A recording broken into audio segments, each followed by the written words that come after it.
Hello foodies, welcome back to my channel. నేను మీ లీలా foodies hunt. ఈరోజు అయితే వీడియో సింపుల్ వీడియో అండి. నెయ్యి తయారు చేసుకునే విధానము రొటీన్గా కాకుండా డిఫరెంట్గా, ఎక్కువ పాత్రలు లేకుండా, మిక్సీతో పని లేకుండా, మనకు చల్లనీళ్ళతో పని లేకుండా ఈజీ పద్ధతిలో నెయ్యి అయితే తయారు చేసేసుకుందాం. నేను ఇక్కడ 15 డేస్కి తీసిపెట్టినటువంటి మీగడ అండి. ఇది 15 డేస్ మీగడ అనమాట.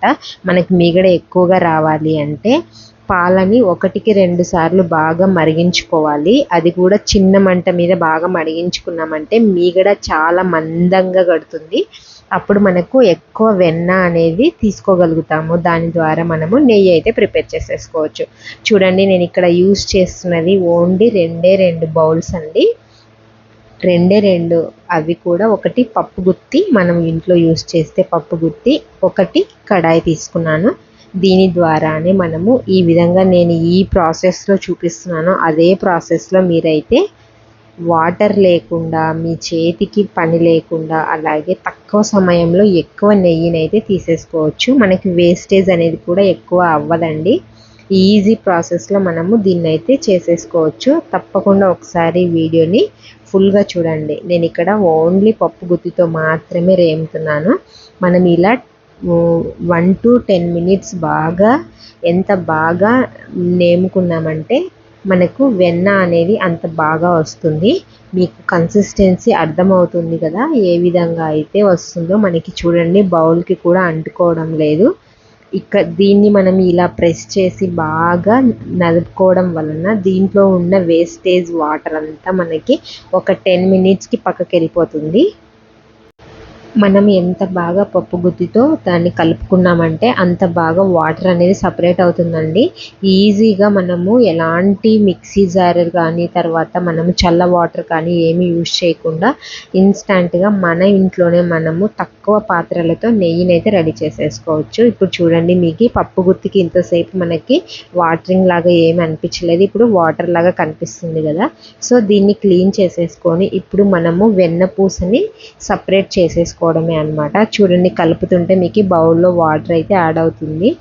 మీరు చెయ్యిని బాగా గమనిస్తే మనకి వాటర్ అనేది వెన్నపూసలో నుంచి జారిపోయి కింద వచ్చేస్తుంది కదా. సో ఈ విధంగా మీరు వెన్నపూసను అయితే సపరేట్ చేసేసుకోవాలి. నేను ఇక్కడ ప్రాసెస్ అంతా ఎక్కువ లెంతీ అవుతుందని చెప్పేసి ఫస్ట్ తీసి క్లిప్ అయితే కట్ చేశానండి. సో ఈ విధంగా మీరైతే వెన్నపూసని ఇంట్లోనే ఈజీగా తక్కువ పాత్రలు యూజ్ చేసి వెన్ననైతే తీసేసుకోండి.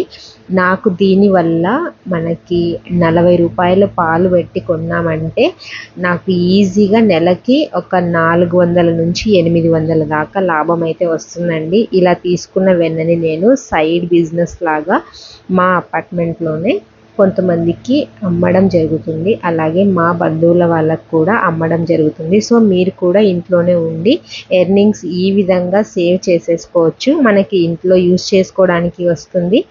అలాగే మనకి పాల బిల్లు కూడా దీంట్లోనే వచ్చేస్తుంది అన్నమాట. సో మీరు ఈ విధంగా ఖచ్చితంగా ట్రై చేయండి. మనకి ఆల్మోస్ట్ వెన్న అయితే కరిగించేసుకున్నాము, కరిగిపోయింది కూడా. మనకి నెయ్యి అయితే ఒక 1 మినిట్ లోపు నెయ్యి అయితే రెడీ అయిపోతుందండి. ఇక్కడ మీరు బాగా గమనిస్తే మనకి బుడగలుగా ఎప్పుడైతే వస్తుందో అప్పుడు నెయ్యి అయితే రెడీ అయినట్టు. ఇప్పుడు అది చల్లారిన తర్వాత మనము ఒక గాజు కంటైనర్లోకి దీన్ని సర్వ్ చేసుకున్నామంటే ఈజీగా 6 months to 1 year మనం తినొచ్చు.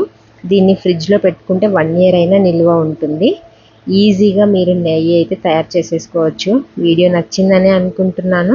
నచ్చిందంటే ఒక లైక్ ఇవ్వకుండా మాత్రం వెళ్ళకండి. మీ సపోర్ట్ నాకు అందిస్తూ ఉండండి. ముందు మంచి వీడియోస్తో అయితే నేను మీ ముందుకు వస్తాను. ఈ వీడియో నచ్చితే లైక్ చేయండి, షేర్ చేయండి, ఛానల్ని అయితే సబ్స్క్రైబ్ చేసుకోండి. Thank you so much for watching. Thank you.